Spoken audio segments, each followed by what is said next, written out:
The storm had passed, leaving the beach littered with debris and treasures alike. Tae-ho Kim walked along the wet sand, his sneakers sinking slightly with each step. At 17, he found peace in these solitary walks, away from the pressures of school and his parents' expectations. Tae-ho wasn't like other boys in his small coastal town. While they played sports or video games, he preferred exploring the hidden coves and tidal pools that dotted the shoreline. Today, the aftermath of last night's violent storm promised new discoveries. As he rounded a rocky outcropping, something glinted in the morning sun. At first, he thought it might be a piece of trash, maybe a soda can or discarded electronics. But as he got closer, he realized this was unlike anything he'd ever seen. Half buried in the sand was a metallic object, its surface smooth and unmarked by rust, despite being washed up from the sea. It had an odd bluish-silver sheen that seemed to shift colors as clouds passed overhead. "What are you?" Tae-ho whispered, crouching down beside it. He glanced around to make sure he was alone before reaching out to touch the object. It was cool to the touch, but not cold like metal should be after a night in the ocean. He brushed away more sand, revealing more of its strange, flowing shape. The object was about the size of a backpack, with curves and angles that seemed both random and precisely designed. Strange symbols etched into its surface began to glow faintly as his fingers traced over them. "This can't be human-made," he said to himself, excitement building in his chest. Without warning, the object hummed to life. Tae-ho jumped back as seams appeared where none had been visible before. The object unfolded itself like a blooming flower, revealing an interior filled with shifting lights and materials that seemed to flow like liquid while remaining solid. His first instinct was to run, but curiosity rooted him to the spot. The object continued to transform, expanding and reshaping until it vaguely resembled a suit of armor. If armor had been designed by someone who had only heard descriptions of the human body. A soft voice spoke directly into his mind. "Compatible host detected. Initiating bonding sequence." "What? No. Wait." Tae-ho began, but it was too late. The armor suddenly leaped at him, wrapping around his body like a living thing. He tried to scream, but his voice caught in his throat as the cool, fluid material covered him from head to toe. For a terrifying moment, he couldn't breathe, couldn't see. Then, as suddenly as it had started, the sensation stopped.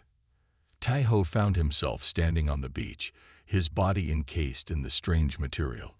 But instead of feeling trapped, he felt powerful, light, as if gravity had loosened its hold on him.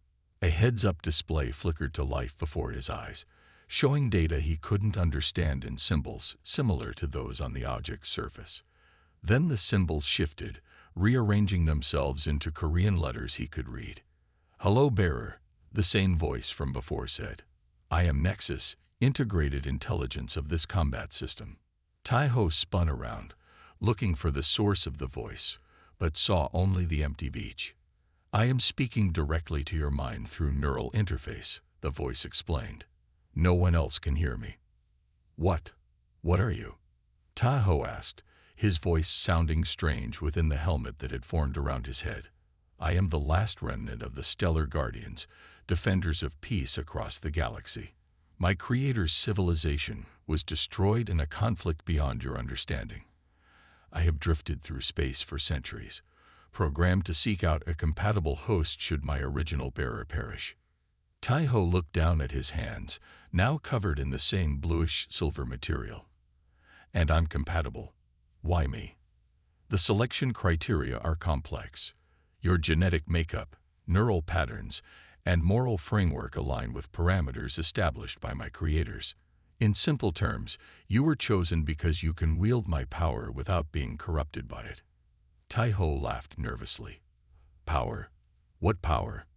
In answer, data flowed across his vision, showing capabilities that seemed impossible: enhanced strength, near invulnerability, flight, energy manipulation, and more.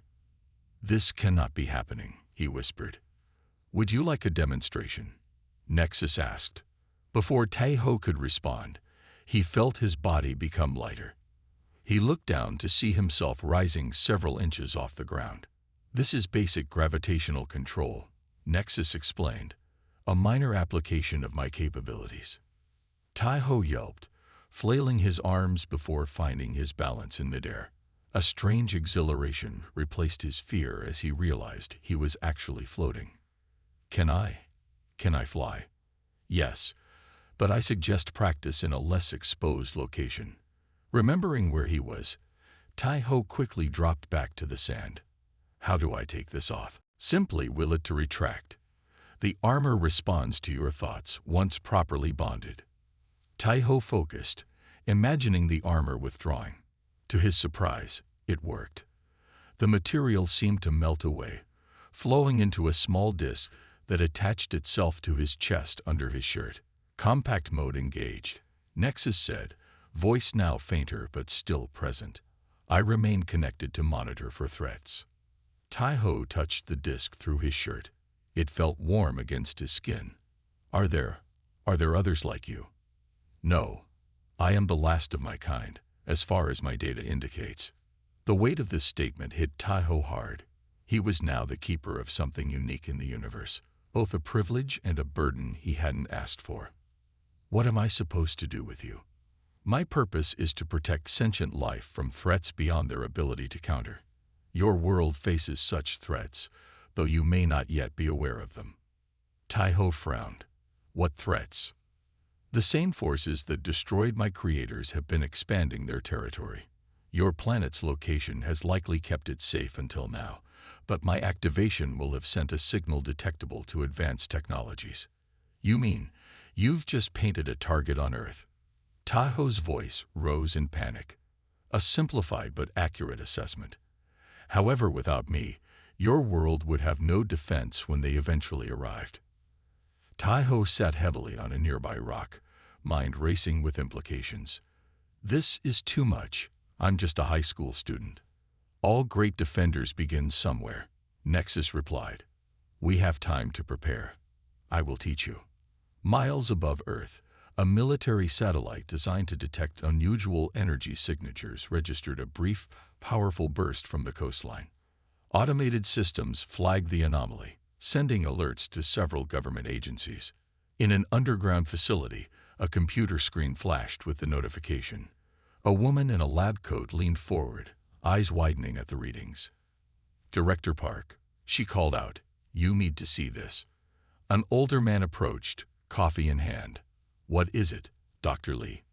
"That energy signature we've been theorizing about, the one that would indicate non-terrestrial technology.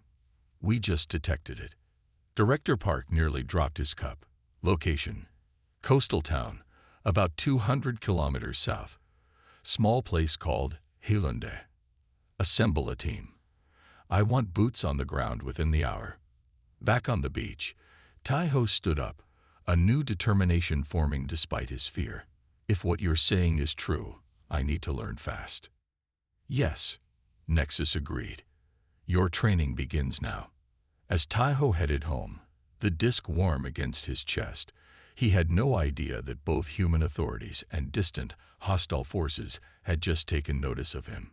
His ordinary life had ended, replaced by something far more dangerous and extraordinary. The alarm clock blared, yanking Taiho from a dream about flying. He reached to silence it, accidentally crushing the plastic device in his grip. "Not again," he groaned, staring at the broken pieces. "Your muscle control is improving, but still requires refinement," Nexus commented in his mind. "Perhaps we should practice basic movements before school." It had been 2 weeks since Taiho found the alien armor on the beach. 2 weeks of struggling to control its incredible power while pretending nothing had changed. "I can't be late again," Taiho said, rushing to get dressed. "My math teacher already hates me." "Your educational performance has decreased by 22% since our bonding," Nexus observed. "This is counterproductive to our mission." Taiho sighed as he pulled on his school uniform. "Our mission is not my only priority. I have regular human stuff to worry about too." "Understandable. However, the armor's capabilities directly correlate with your physical and mental condition.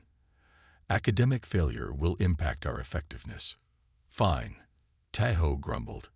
Quiz me on formulas while I walk to school. The morning air was crisp as Taiho made his way down the narrow streets of his coastal town. The armor, now disguised as a silver medallion under his shirt, felt warm against his skin. Incoming object. 3 o'clock, Nexus suddenly warned. Without thinking, Taiho's hand shot up, catching a baseball that would have hit his head. He turned to see a group of younger kids staring at him in amazement. Sorry, one called out. That was an accident. Taiho smiled and tossed the ball back with deliberate gentleness. As he continued walking, he whispered, That's the third accident you've helped me avoid this week. Your reaction times are improving. Nexus noted. Tonight, we should practice aerial maneuvers. In my tiny bedroom. Last time I tried flying there, I broke my desk lamp. The abandoned warehouse by the harbor would provide adequate space. Taiho had to admit it was a good suggestion. He needed more practice, especially after last night. His first attempt at being the hero had been both exhilarating and terrifying. He'd stopped a convenience store robbery, the armor allowing him to move faster than human eyes could track. The robber never saw who knocked the knife from his hand or tied him up with his own belt. The local news called it a mysterious intervention.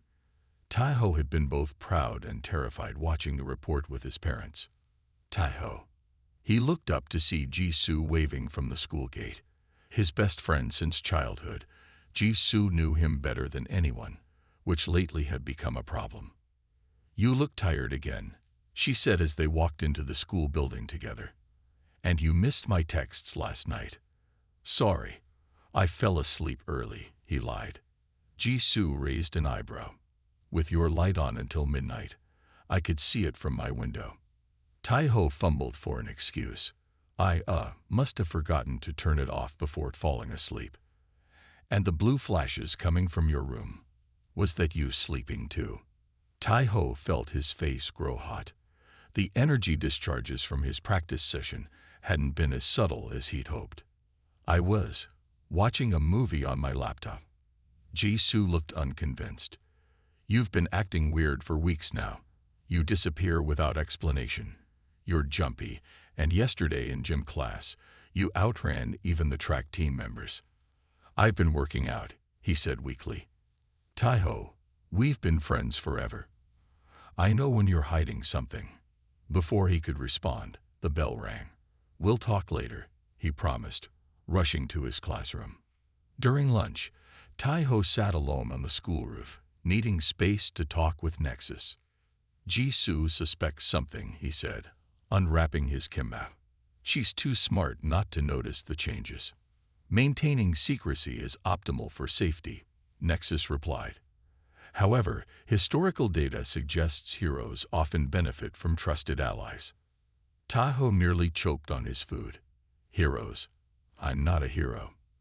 You chose to intervene in the robbery when observation would have sufficed. Your actions define you as someone who helps others despite personal risk. This aligns with heroic behavior patterns.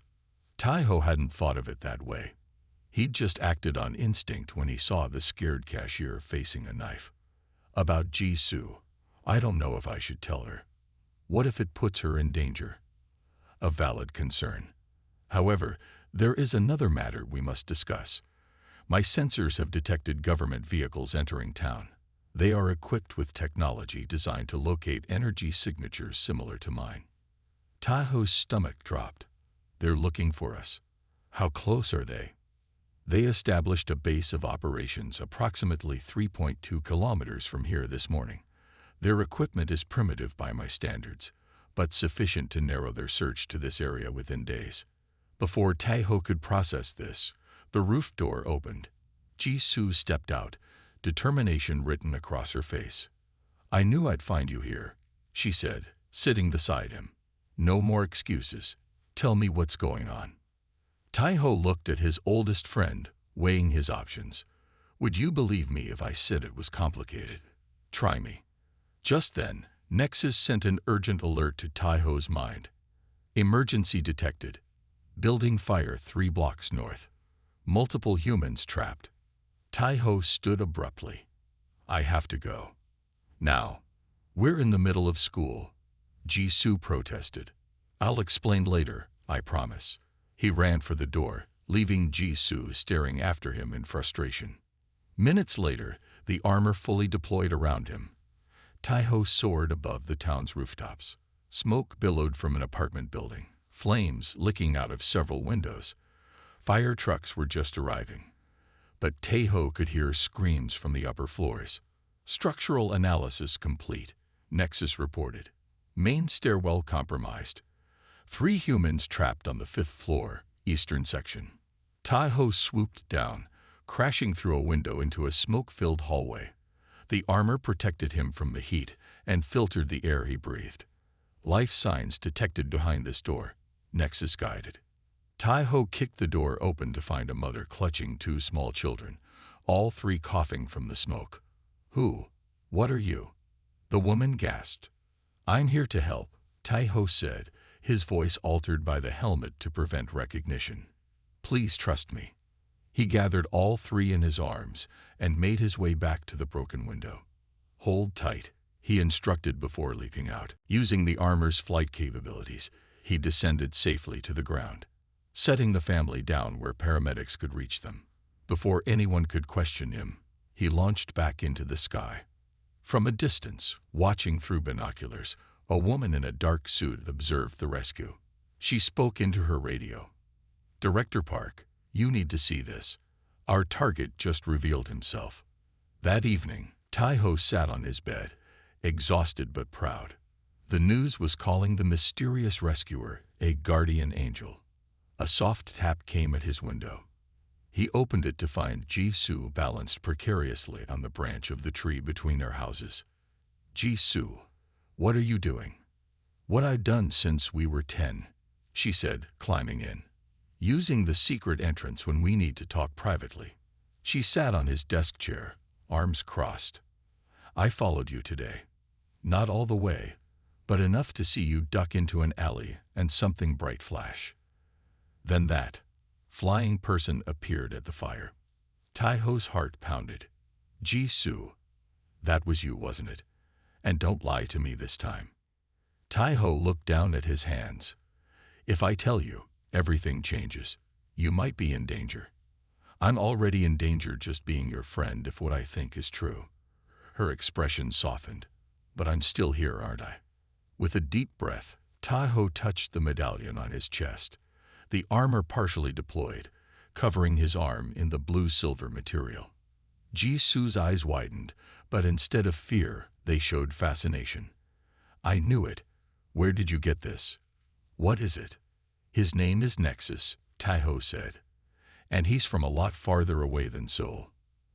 As he began to explain, neither teen noticed the unmarked van parking down the street, equipment inside it humming as it honed in on their location. The new science teacher at Haeundae High School was oddly interested in the recent guardian angel sightings. Mr. Han had arrived just days after the apartment fire rescue, asking many questions about the mysterious flying figure. Most students eagerly shared rumors and theories, but Tai-ho remained silent during these discussions. What do you think, Mr. Kim? Mr. Han asked one day, his piercing gaze finding Tai-ho at the back of the classroom. You're unusually quiet on this topic. I don't know enough to have an opinion, Tai-ho replied carefully. Mr. Han smiled, but something about it seemed wrong. Interesting. Most teenagers rush to judgment without facts. After class, Jisoo pulled Tai-ho aside in the hallway.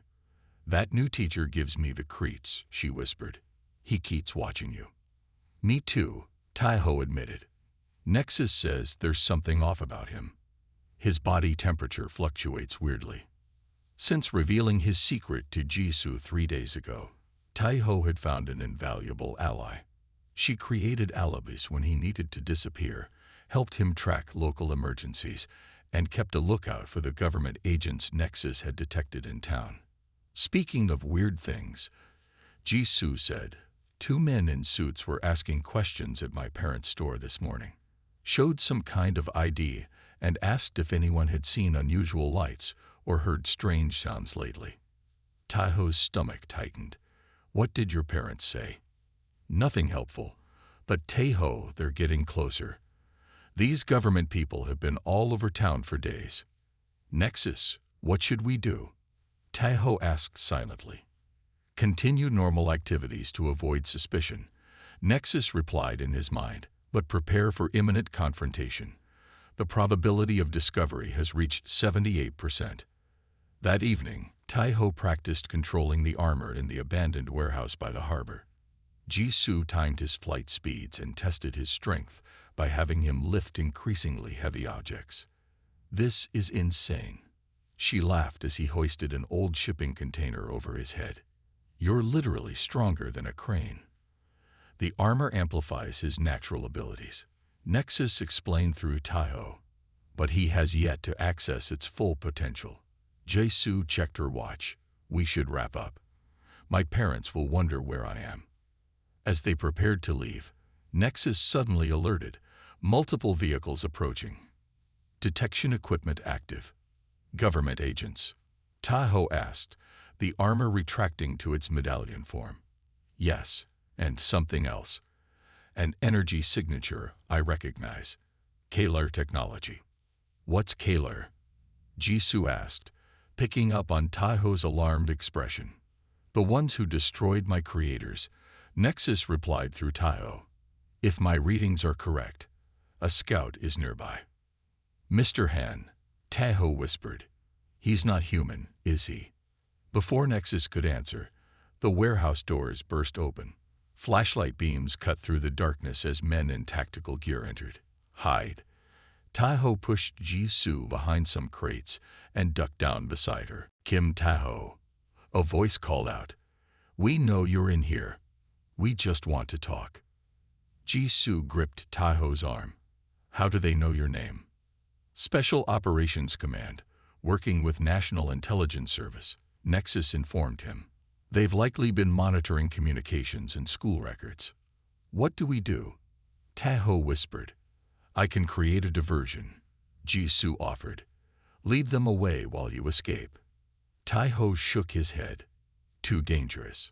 There, a flashlight beam found them, and footsteps rushed in their direction.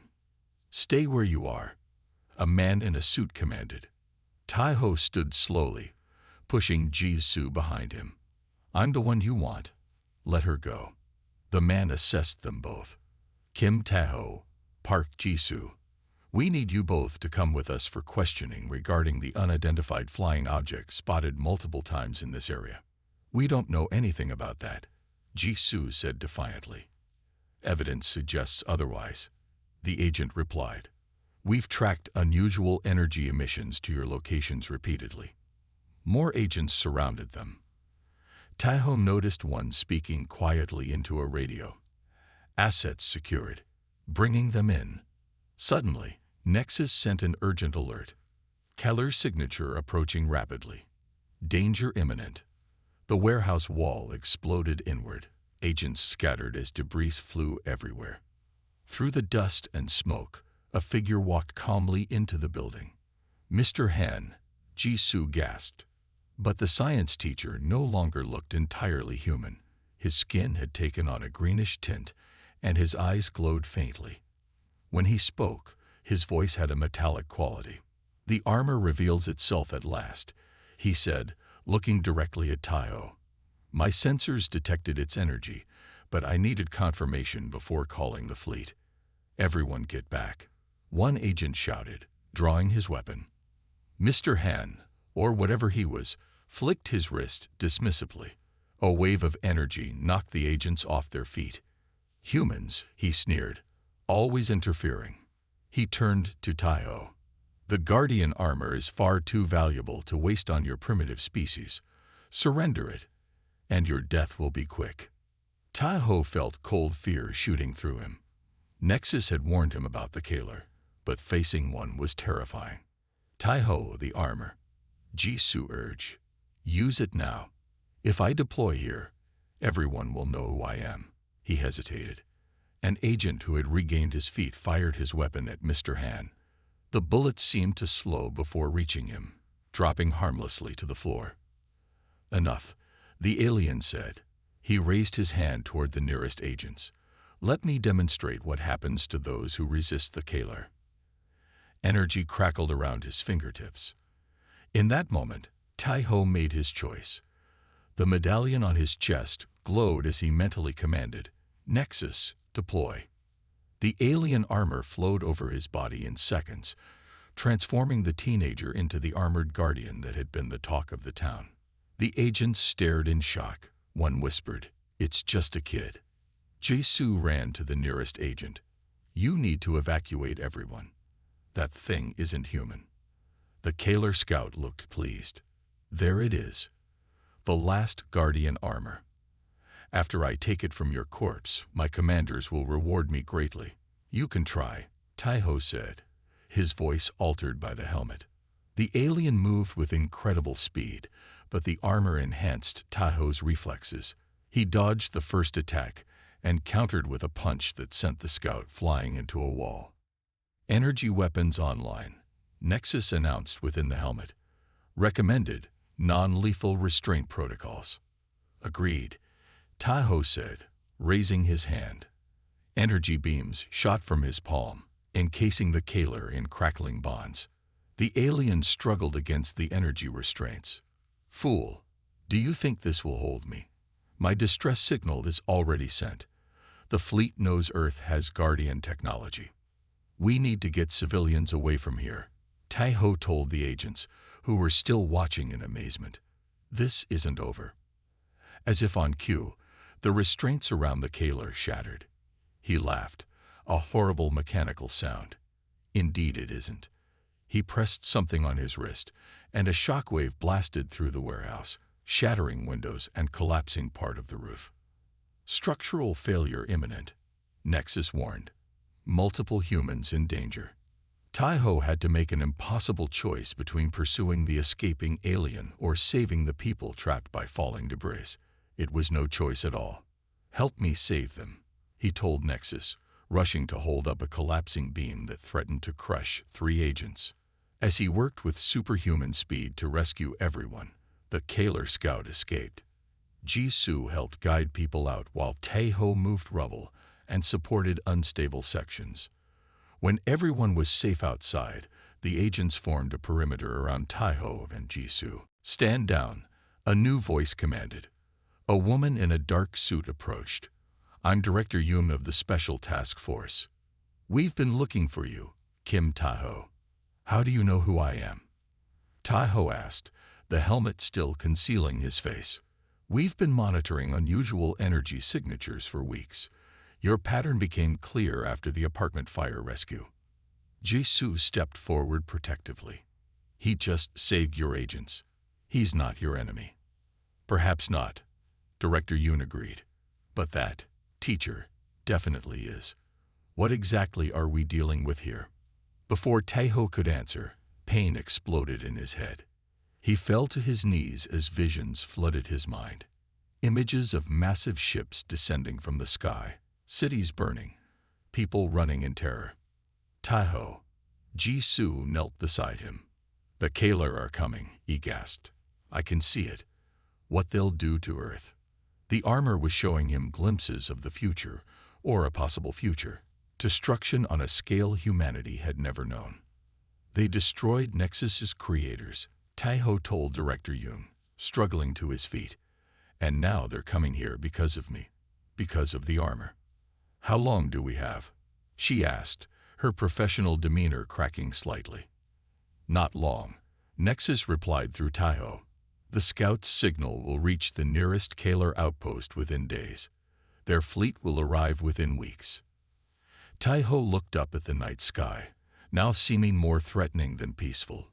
Somewhere up there, an enemy was preparing to destroy his world, and he was the only one with the power to stop them. "I need to get stronger," he said.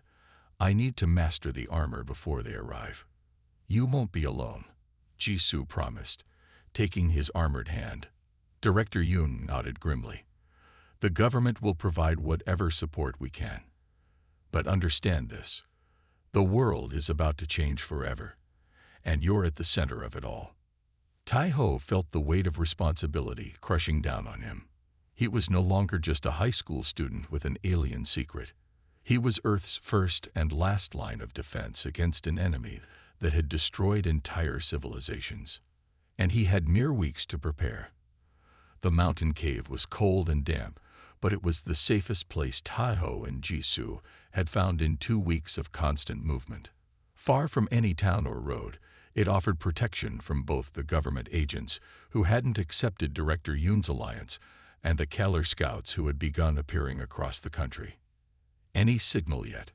Tai-ho asked as Jisoo tinkered with a modified radio.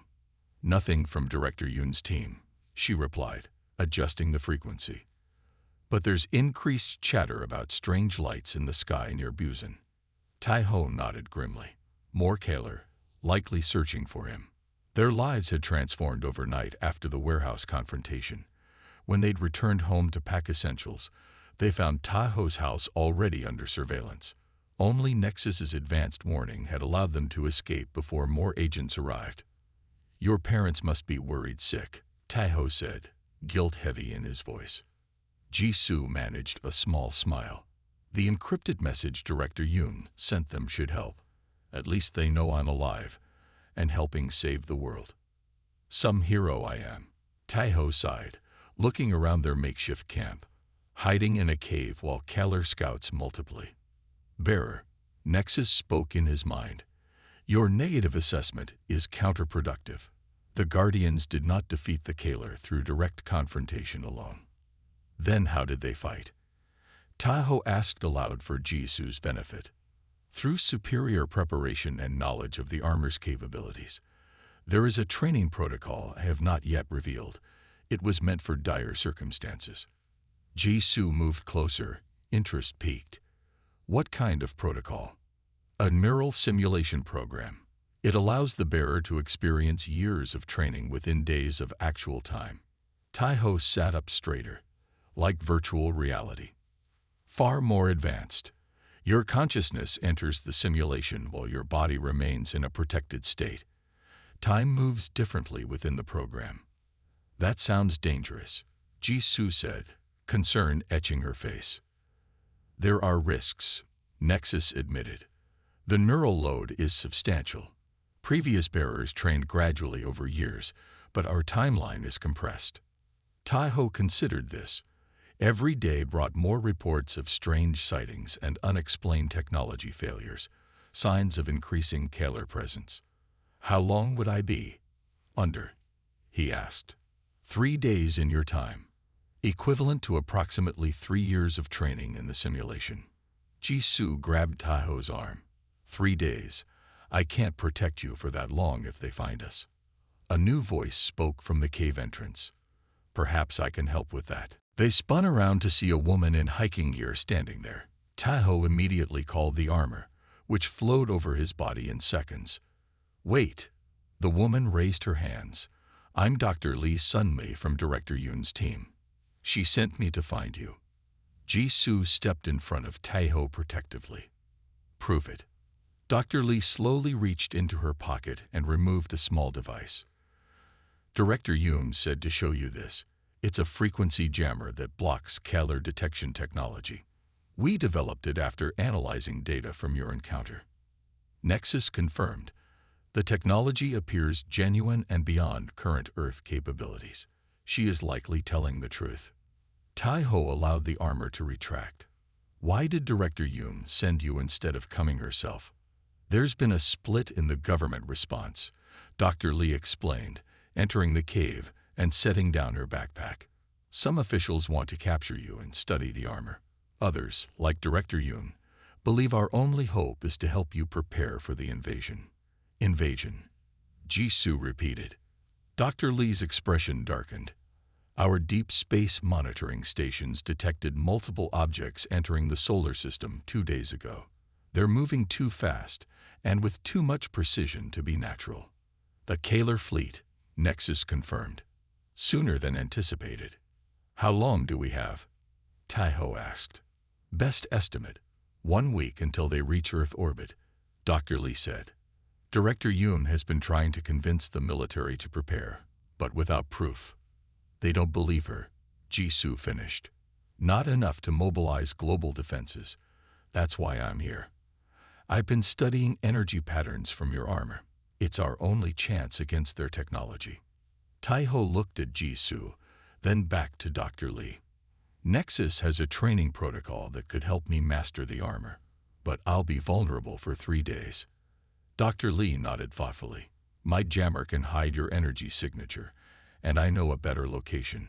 A research bunker about 20 kilometers from here. It was abandoned years ago, but still has power and basic supplies. Can we trust her? Jisoo whispered to Taiho. Taiho considered their options. Stay here with little protection, or accept help that might be a trap, but might also be their only chance. We don't have much choice, he finally said. The bunker was better than Dr. Lee had described. A Cold War relic built into the side of a mountain, with thick concrete walls and a functioning security system. After verifying the location was secure, they prepared for Taiho's training. The neural simulation will be intense, Nexus warned as Taiho lay on a cot in the main room. You will experience it as reality. I understand, Taiho said, though fear nodded him. Jisoo, if I don't wake up. Don't, she cut him off. You'll wake up, and when you do, we'll figure out how to stop these aliens together. Dr. Lee monitored equipment she had set up around the cot. Your vital signs will be displayed here. If anything goes wrong, we'll pull you out. Taiho took a deep breath. I'm ready, Nexus. Initiating neural training protocol, Nexus announced. Consciousness transfer beginning. Taiho felt a strange pulling sensation, as if his mind were being gently extracted from his body. Then darkness enveloped him, followed by a blinding light. He opened his eyes to find himself standing in a vast white space that gradually transformed into a training arena unlike anything on Earth. Floating platforms, energy targets, and obstacle courses stretched in all directions. A figure approached, humanoid but clearly not human, with luminous skin and eyes that contained galaxies. Welcome, bearer, the figure said. I am a simulation of Arcturus, the last guardian. I will be your instructor. Meanwhile, in the bunker, Jisoo watched Taiho's motionless form with worry. The medallion on his chest glowed steadily, occasionally pulsing with increased light. Is he in pain? She asked Dr. Lee, who was studying readings on her equipment. His brain activity suggests intense concentration, not suffering. The scientist replied. It's fascinating. The armor appears to be creating neural pathways I've never seen before. On the second day, their equipment detected approaching aircraft. Military, Dr. Lee confirmed after checking her instruments. Not friendly ones. These are from General Park's faction. They must have tracked us somehow. What do we do? Jisoo asked, panic rising. We can't move Taiho now. Dr. Lee's expression hardened with resolve. I'll contact Director Yoon for backup. You stay with him. Under no circumstances interrupt the training unless his vital signs become critical. Inside the simulation, Taiho was learning to control energy at a molecular level, a skill Arcturus claimed was essential against Kalar weapons. Again, the ancient guardian instructed after Taiho failed to properly redirect an energy beam. The armor responds to intention and precision equally. You must balance both. Taiho had lost track of how long he'd been training. It felt like months had passed as he mastered flight maneuvers, energy manipulation, and combat techniques against simulated Kalar warriors. You are progressing faster than expected, Arcturus noted after Taiho successfully completed a particularly difficult exercise. But the greatest challenge remains, the Void Walk. What's that? Taiho asked, catching his breath. The ability to phase between dimensions. It was the Guardian's most closely guarded secret and our greatest advantage against the Kalar. In the real world, the bunker shook as explosions hit nearby. Director Yoon had arrived with loyal agents, engaging General Park's forces in the forest above. We can't hold them much longer, She shouted through the radio to Dr. Lee. How much more time does he need? Dr. Lee checked Taiho's readings. The neural activity is reaching peak levels. It might be concluding, but interrupting now could be catastrophic. Jisoo held Taiho's hand tightly. Please hurry, she whispered. The bunker door buckled under a heavy impact. Armed soldiers would break through any minute. In the simulation, Arcturus led Taiho to a platform suspended over what appeared to be a tear in reality itself, a swirling void of colors no human had names for. The void walk requires complete surrender to the armor while maintaining your core identity, Arcturus explained. Many bearers never mastered it. Those who did became legends. Taiho stared into the void. What happens if I fail? Your consciousness may be lost.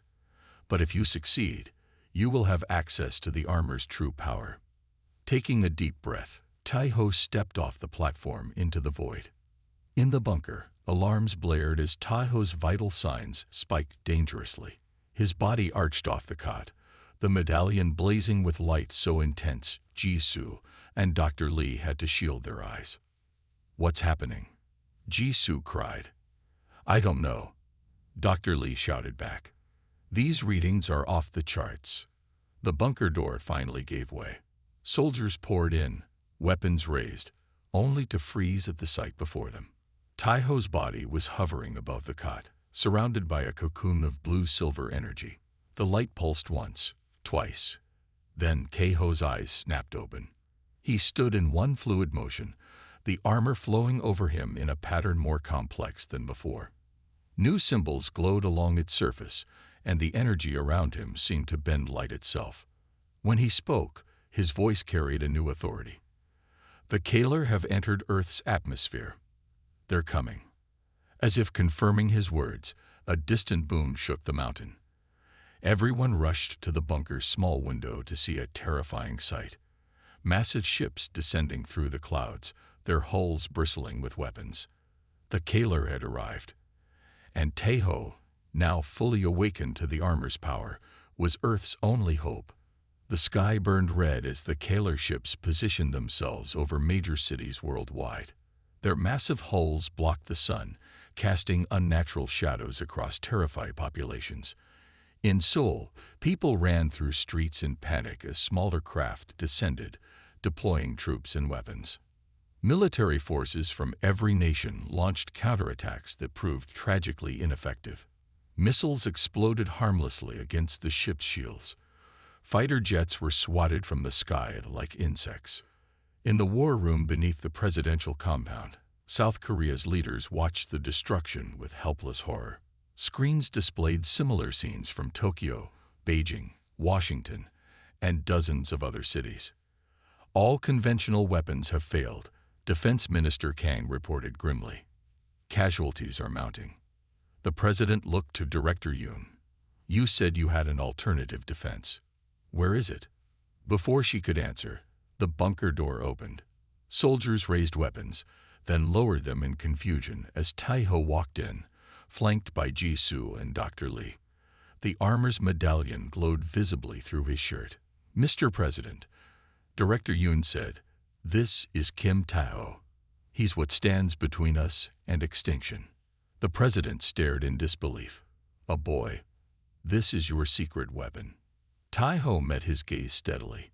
I'm more than I appear, sir, and I need your cooperation to save as many lives as possible.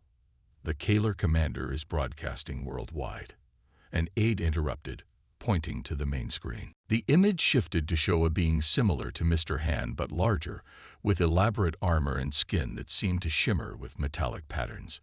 When it spoke, translation software converted its harsh language to Korean. People of Earth, your planet now belongs to the Kalar Dominion. Resistance has proven futile. However, we offer mercy. Surrender the guardian armor hidden among you, and we will spare your major population centers. You have 1 hour to comply. The room erupted in confused questions until the president raised his hand for silence. What is this guardian armor they want? Taiho stepped forward. It's what I possess. It's why they came. With a thought, he activated the armor. The familiar blue-silver material flowed from the medallion, covering him completely. Gasps filled the room as the teenage boy transformed into the armored guardian. The armor is the last remnant of a civilization the Kaler destroyed, Taiho explained, his voice altered by the helmet. They fear it because it's the only technology that can challenge them. The president studied him carefully. And you believe you can defeat their entire invasion force? Not alone, Taiho admitted. I need your military to focus on evacuation and protecting civilians. Draw their forces to specific locations where I can engage them without collateral damage. After a tense silence, the president nodded. What choice do we have? Director Yoon, coordinate with him. All other forces follow the director's orders. As plans were quickly formulated, Jisoo pulled Taiho aside. The training worked. You can really fight them. I learned more than fighting, Taiho said. Nexus showed me the Kaler's history, why they destroy other civilizations. There might be another way to end this. What way? Before he could answer, alarms blared. Kaler forces converging on Seoul's center. An officer reported. They've started destroying infrastructure. Sir, they're ahead of schedule. They're not waiting the hour they promised.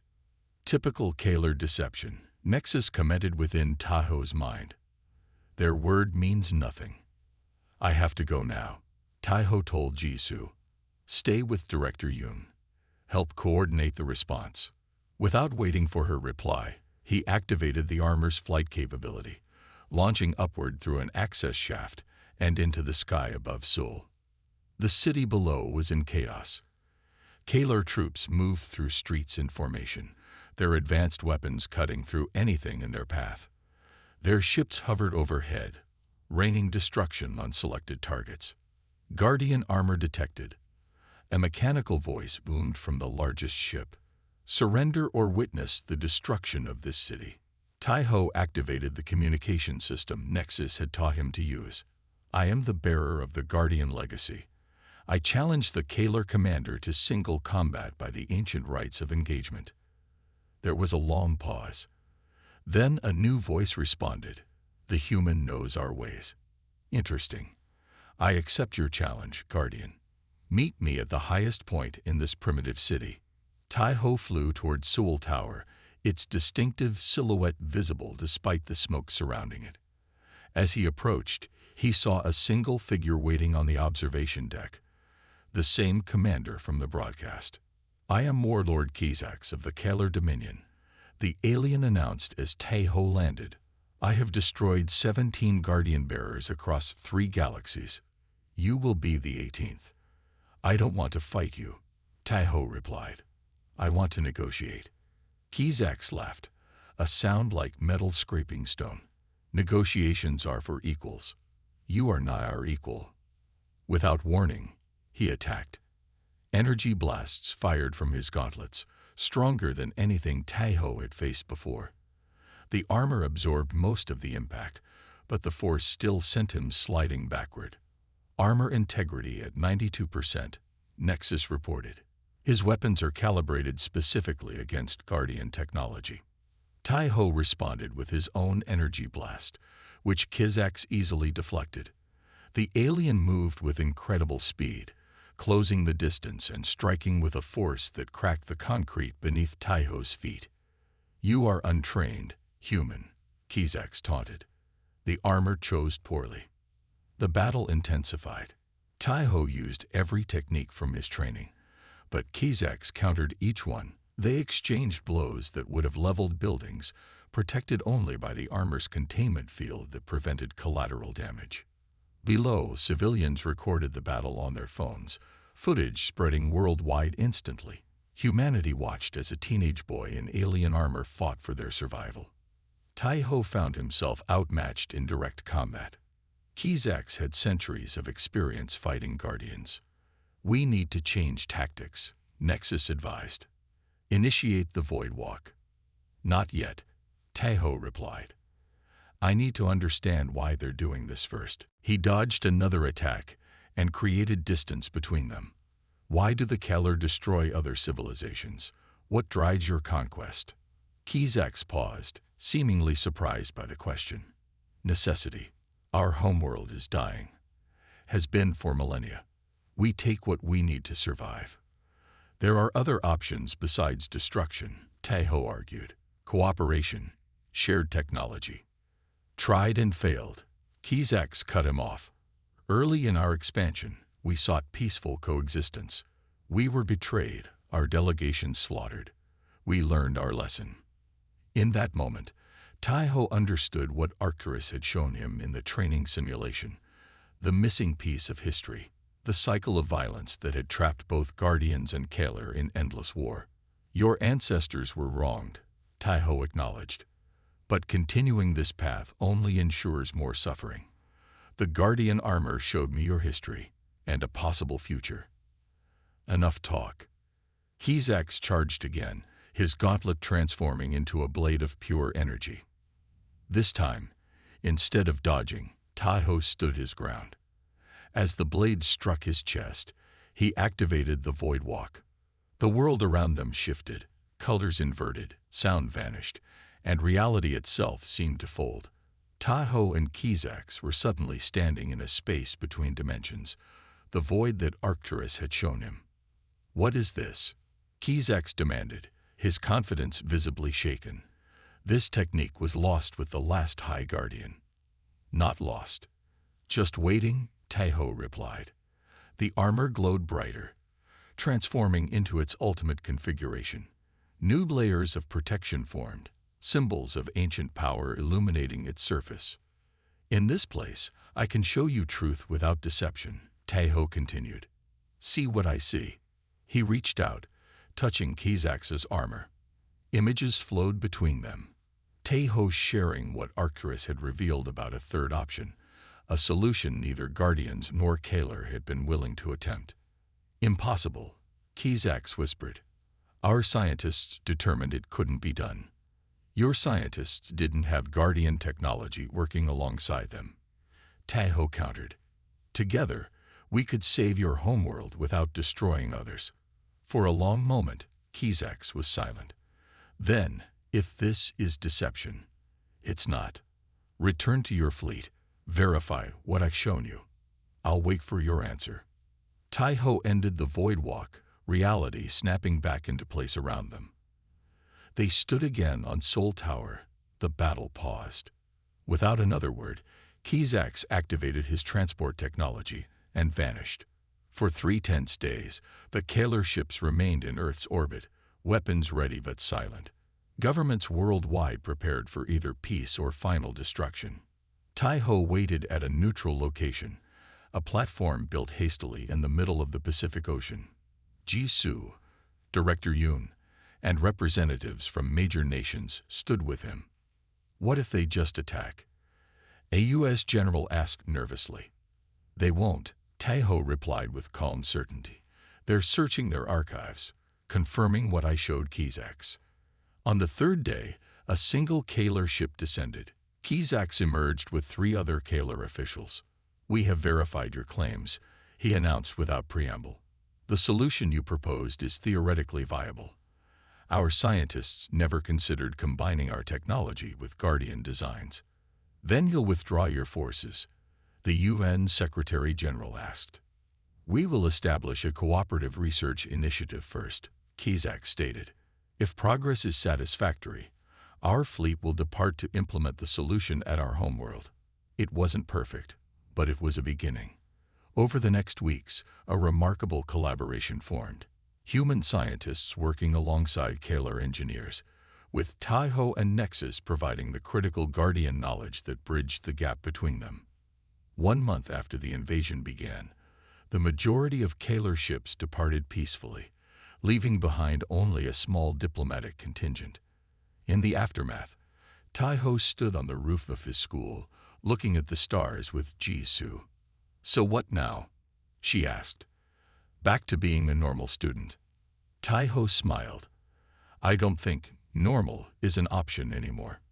Earlier that day, he had met with leaders from around the world. They had asked him to establish a new organization, part diplomatic corps, part defense force, to represent Earth in what they now knew was a much larger galactic community.